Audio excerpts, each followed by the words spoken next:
This is Becoming Inclusive from the Kaleidoscope Group, where we're thinking differently about diversity, equity, and inclusion for more empowered people at work. We're committed to real change, and that begins with real conversations. Welcome in. Welcome back, everyone, to another episode of Becoming Inclusive. This is your host, Kat Potts, and I'm here with my co-host, Reggie Ponder. How are you, Reggie? I am doing good, Kat. Good to see you and good to be back on. We have some good guests, right?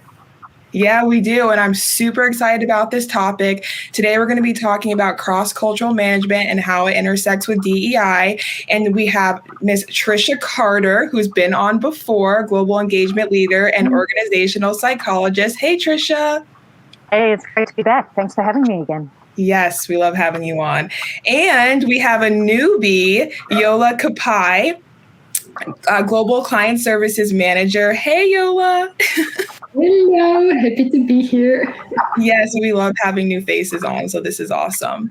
Trisha and Yola brought this topic to us, and I'm really excited about it because there's a lot that kind of goes on in this space around culture in the workplace. But I think it would be helpful to kind of start off, if Trisha or Yola, you want to start off talking about like what culture is to kind of kick off the conversation.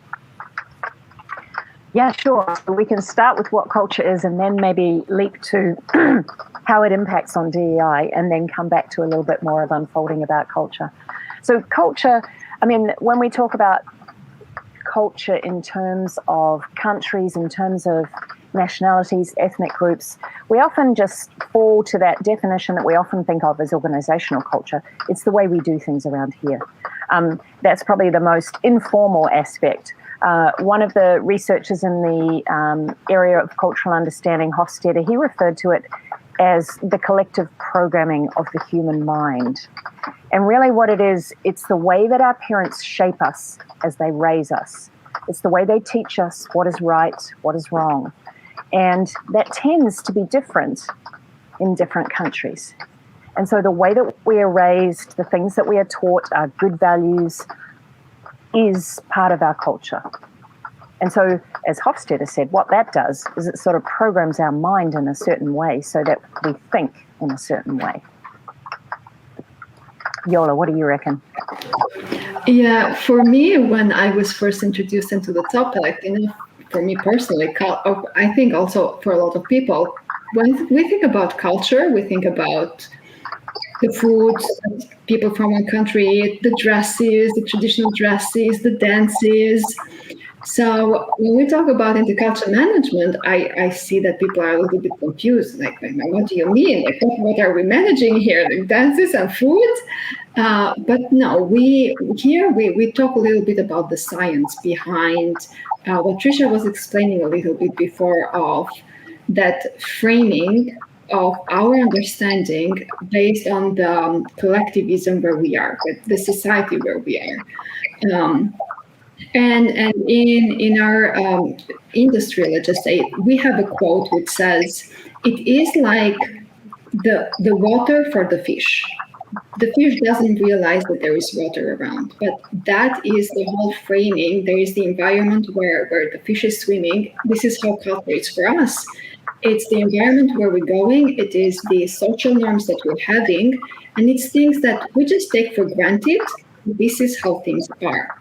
And it's when we step out of our culture or go to another culture that this framing is different. It's like a fish getting out of water that for the first time realizes, so environment that it's not there anymore.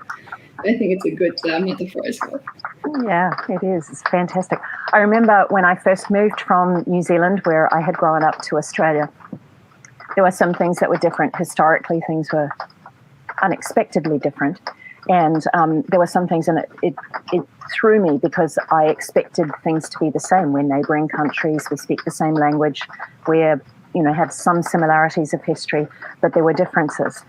But I didn't really unpack them and understand them because, well, no, I can't blame my training. But when I did my organisational psychologist training, cultural differences wasn't a part of the training in those days. It is usually now, which is wonderful. But then as a family, we moved to China, my husband and my little children and myself. And in China, the culture was so different So sometimes as interculturalists, we talk about small cultural differences or large cultural differences. So in that large cultural differences, I could not fail to be, if you like, a bit like hit in the face with the differences, because people thought so differently. People thought very differently to me. And whether it was about work or family or saving money or my friends, the people that we were working alongside, thought very differently. And that was when I was really aware that culture shapes us in such a way that everywhere we turn up differently because of the way that our culture has shaped us. And I know we're going to get into this probably a lot later, so I'm jumping the gun a little bit. But Reggie, you sure you want to do this right now? Yeah.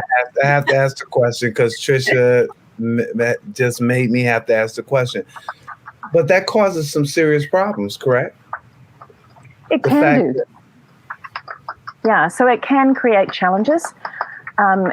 And perhaps this is where we should be talking about the intersection of culture and DEI, because not only can it create challenges, it creates such brilliant opportunities because we see things through that different framing that Yola was referencing.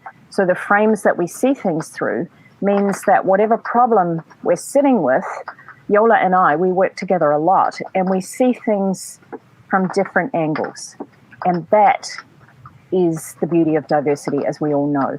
That ability to see things differently together, to bring those differences in with the respect that we have for each other, to be able to go, wow, okay. And often I'll think, okay, didn't see it like that. Good point. Thank you. You know, so those are the sort of conversations we have. Yola.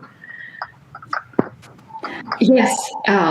So there is power in having those different opinions or things that is difficult for us to see within our knowledge. And it takes life experience and it takes context as well. So if we are people from the same group, raised in the same neighborhood, went to the same school and listened to the same teacher, that means that the solutions we're going to come up with, they are the same. And most probably they're targeting the same group of people, depending on the topic that we're talking about. So in the organizational concept or company, in the business perspective, that really brings a lot of limitation, especially now that the world is so global and then the technology is changing so fast and things are changing so fast. Having just a narrow sight, it's something that companies just do not have the luxury anymore. Not the big countries do not have the luxury to have anymore. So there is this very big need of having 360-degree views on whatever is happening, be it in government perspective or business perspective or NGOs. So these organizations, these companies, they need people with different perspective. It's a must. And it's an old topic, I think, about having or not diversity. The other point is how to manage that. So this is the part where Reggie was saying, well, people with different cultures, people who see things differently, if you don't manage that correctly, then you have issues, then you have problems. And then instead of having this superpower of this extra vision of seeing things differently from different angles, what you have, it's a group of people who are just fighting with one another and they don't get anything done. So there is a lot of things that we can learn from intercultural management. Then we can intersect it to the DEI field about making people understand the differences and then making them see the value at the same time. I really... Go ahead, Kat. Go ahead. I was going to comment on it. Sounds like it's an area of opportunity for innovation, right? Like people thinking differently when we talk about inclusivity generally, like actually being intentionally inclusive. And then the benefits that come out of that for your business, which is like innovation and growth and sustainability. Because what I hear you both say too, it's like if you're just focused, and there's just one dominant culture within your business, your output is going to also display that, right? Which from a global standpoint isn't going to be very sustainable. But not only from a global standpoint, we're talking also about just everyday Right. everyday issues. If you have the same background information, you tend to have the same way of thinking about how to resolve issues. And if you come from different, like if you have gone through different experiences, and if you think differently, then also the solution problems, the solution mindset that you have, it's different. So I love that. in the same context, having people with different mindset just really brings a lot of speeds up that innovation, as you said, but also problem solution. And so what I want to ask, what I want to ask with that though is that as a manager or a CEO, a lot of people see all those different viewpoints. They could see them as inclusive and innovative, or they could see them as interruptive, meaning that everybody has something to say, and I really, really need our company to move this way. Any thoughts about that? Well, Reggie, also, I want to throw in, you've never been on Yola. So Reggie focuses a lot sometimes on upper management and leadership being overwhelmed by the responsibilities of managing a lot of things that just come out of DEI initiatives. So I just want to throw that because Reggie, I know where that's coming from. Yeah.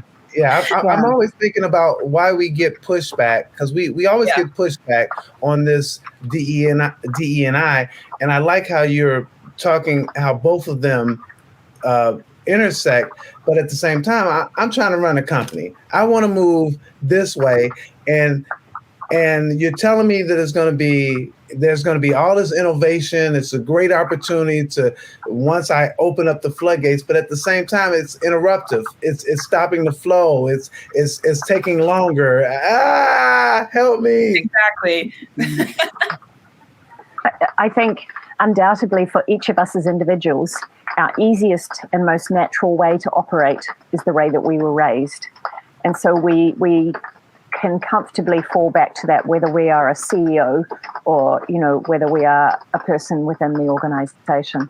The good thing about a lot of CEOs that we've been working with KG is that they have global experience. And once somebody has moved around the world, they tend to take that different perspective because they realize that people are thinking differently. So that whole way of operating that somebody is suggesting, they know that isn't going to work in Germany, or they know that is the people in Japan are going to go, what are you talking about? So they know that they need to be inclusive, but also that they need to think of different ways of doing things that will integrate the different perspectives and bring together the best of what they can around the world. One of our clients that Yola and I have worked with, a number of the executive leadership team, when we interviewed them about their perspectives on DEI, the stories they were telling us was coming back to their experiences in another country. And so, somebody said that their time in another country had helped them to realize that they judged people on their English. And so being in another country where they couldn't speak the local language made them realize that the people that maybe they had been discounting a little bit because their English might have been faltering were probably just like themselves in that country, brilliantly intelligent, but having difficulty getting their point across. So that whole experience of stepping into the other person's shoes was enhanced by that intercultural experience. And so that they then took that experience and broadened it out to enable them to see the broad range of DEI and to enable them to see how differences impact on us and how much we tend to see things from our own perspective. Yeah. It's actually making me think too, the intersection between like culture and personality, how they impact each other. Yeah. Yeah, well, there's a lot of things that come into play when we're talking about culture, and some of them are sort of like practical little behaviors that our parents have told us, don't do that or do that, and so we grow up doing something. And so one of the things that Yola and I have often talked about is turn taking. So the extent to which we feel comfortable leaping in while somebody else is still talking. And Yola, you might like to talk about your experience with this one. Yeah. Well, I think also it's a, before I go to a concrete example that is going to make that a lot more clear. When we talk about culture, it tends to be a little bit more abstract, especially just going back to that example, like the normal everyday concept of culture, it's just, things that people can do when they go into another country and different things that they can see. They do not really think about those norms. And when we talk about ways of operating, then when we try to teach these things to make people aware of them, because the first step is always awareness, then people have a little bit of difficulty and mix it with personality. So this is the point where say, well, we can say that it's generally called like these people on this country tend to be more outspoken. They speak more directly. Like for example, in Europe, the Dutch culture is the one which is more direct. So they're just going to be very straightforward to your face. And then the German comes. But then people say, well, isn't that more of a personality trait? Some people are more extroverted. They're just going to come and tell you whatever is in their mind. And some people are more introverted. So it's like, why are you kind of socializing this within the whole country? Are you telling me that in Denmark or in Holland, there's nobody who's just introvert and they just don't speak and everybody just says things out to your face?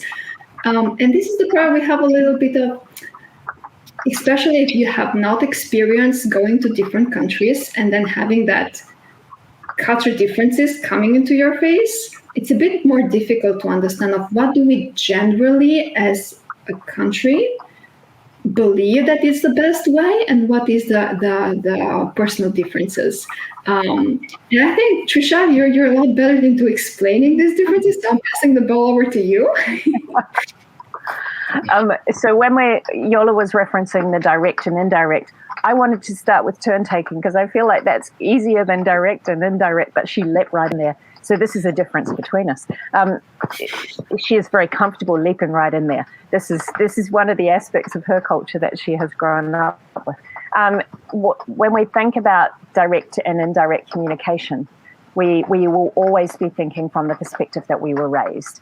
And so people who were raised as direct communicators are told to, and I said this to my children, use your words. Use your words. Don't just get angry. Use your words. They're trained to put things into words. And so direct communicators see value in the words that we're using and admire people who use words well. And they think that all of the message needs to be in the words. Indirect communicators, think of it as a continuum, and some of us were just a little bit more over than others. Indirect communicators are trained to see and understand all of the message. So not just the words, but what's going on around, what might have happened before, what may be the non-verbal things, the messages that might be given from the background situation. And so people walk into those situations and they take all of those aspects into account, and they've already received many messages. And so when it comes to giving a message, they might give just a few words because they don't need to say everything, because so much of it is already shared, already known, and is already received. For people like me who grew up in a more direct culture, many of those messages have gone straight over my head. I haven't taken those messages in, I haven't recognized them. And so I'm starting almost from a back foot because I might only have half the story. I might not be observing what other people are observing. And so when we have two people from different styles trying to communicate, some people are assuming that people have got all that knowledge. Some people are thinking, why don't they say that explicitly? And so you get this clash where each of us are thinking, well, this is the most clarifying way to do it. We admire people who are assertive. These people are thinking, this is the most sophisticated way to communicate. We're aiming for harmony. We're aiming for truth and explicit communication. We're all aiming for good things, but we're just doing it in different ways. And if we're not all aligned or trained to be like that, it can be difficult and the message can get lost. And so the message getting lost is what is the problem that we want to avoid. Yeah. So Trisha, you have helped me have an excuse for why I'm talking to people and I say, you didn't understand what I said?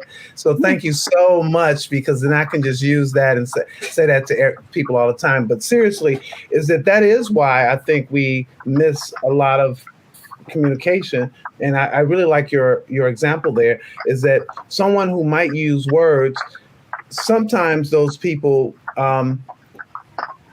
use an exact definition of those words too. So there could be these nuances that, if you look in a dictionary, one word can mean 15 things, but they're meaning a specific thing, and you're not getting it because you might be looking at some of these other things that are happening from a communication perspective. And I've seen that personally in some of my communications, just with some people that I interact with. So that was really interesting and very, very fascinating.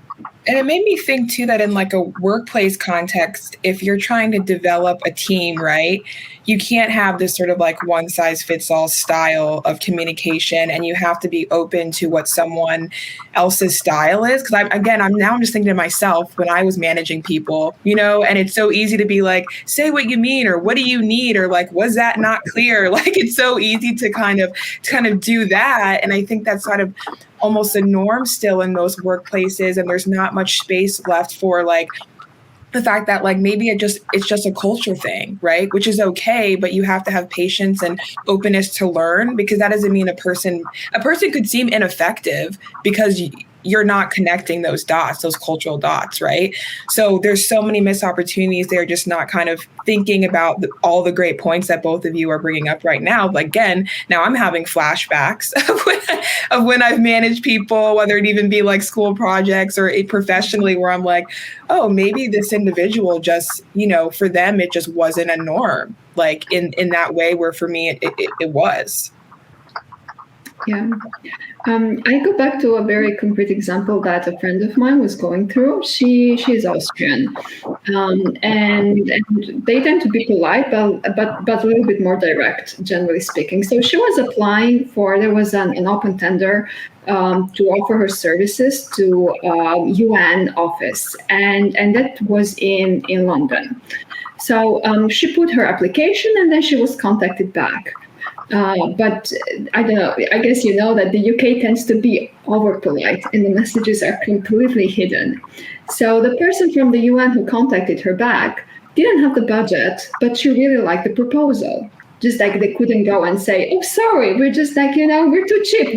We cannot afford that. That is absolutely out of their dictionary. So she was going around very nicely and very politely trying to say to my friend how awesome her application was, how great it is, and all of these details. And she was kind of hinting, but you put 3 experts at this phase here. Maybe we don't need these 3 experts here. And this other thing here, she was really hinting down in a pile of a lot of compliments, things that she wanted to kind of like make this project cheaper. And for my friend, she's also an intercultural trainer, so she was trained to this and she completely understood that. But she's not, she got the message that, okay, I need to change this, but she's more direct in the style. So it needed her also a second to, understand what was happening, but also reformulate things. Because if she would have gone her Austrian style, it'd be like, oh, yeah, I get it. You want this cheaper, no problem. Then the other person gets offended. It's like, no, what do you mean? No, this is not what I said. So she also needed a second to reframe things in a way which kind of hinted that, okay, I got it. You want a good project, but you want somehow more affordable. And how much more affordable would you want in a way that I cannot ask you directly, but I still need to do because I need to go and rewrite these proposals. It's a game. And it's not easy and it's not difficult because it's not your way of, even when you know these things, even when you're trained in these things, it's not easy. But if you do not follow this, if you don't put people in this equal level, then it's a missed opportunity. And in this case, it's quite easy because, it's a seller and a buyer, and they have to find their way. So my friend needed to adopt. But what if my friend was the manager? This person would have been a completely fish out of water in the team because the communication style would not be understood. Their messages that they're trying to communicate would not go through, and the team would complain that they never understood what they want because they just don't say it, right? So there is this dynamics in the culture that impact the way we organize our teams. And Yola, you tried to work. Oh, go ahead, Trisha. I was just going to add, or they say too much. And so there's this tendency, especially in less direct cultures, to tell a lot of stories. And so embedded within the story is maybe the reason why, or the fact that, and so if somebody begins their response with, yes, and did you know, and so the yes is actually saying yes to the comment that the person might have made. And so there was a coaching situation that I was in when I was delivering some training where these guys who were sales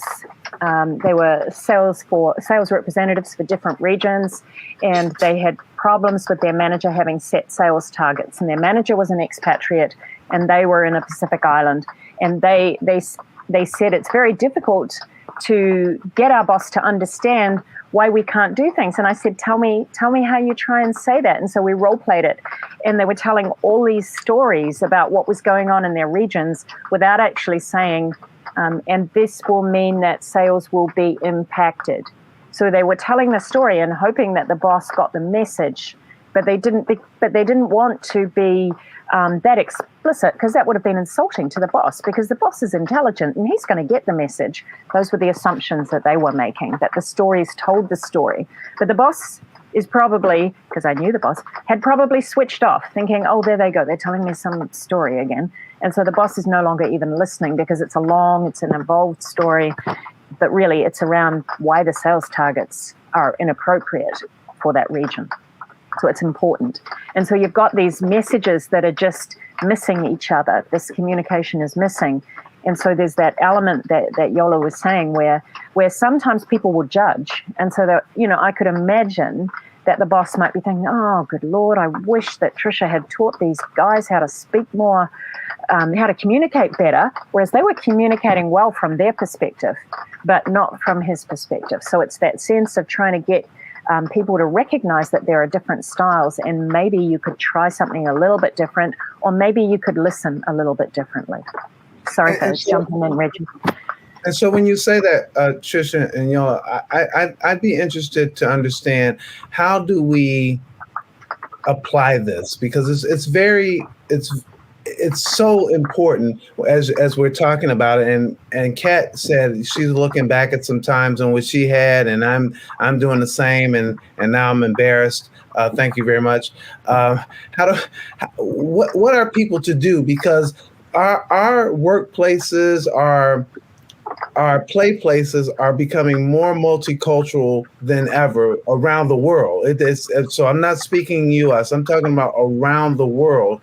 So what do I do with this? Now you've told me, and I'm confused and embarrassed about not being able to incorporate it in the things that I've done. How do I use it? Outside of, I think, just to Yola's point earlier, is thinking about having people bring food from their culture into the office to share, stuff like that. Beyond those things. Yeah. So I've been delivering training in this area for many, many years. And the first thing is to recognize that these differences exist and that these differences are valid. And then to get a team to talk about their preferences or the ways that they were raised and have some understanding across a team. So a team can talk about these things. And sometimes putting that label on it, almost reduces a little bit of the tension. Because when we're just different, it's very easy to go, well, that's wrong. That's wrong. I don't like it. You got to change. But, we tend to think of, not necessarily right or wrong, just different. And so people bringing those differences, if we can accept that there are different styles, and if you are dealing with a communicator who is less direct, they may tell more stories, you better be prepared to listen. So it's that sense of recognizing the differences exist, being able to think and recognize when those differences show up, then being able to recognize the judgments you might be making and holding on to the judgments so that they don't interfere with the relationship, and then listening in a different way.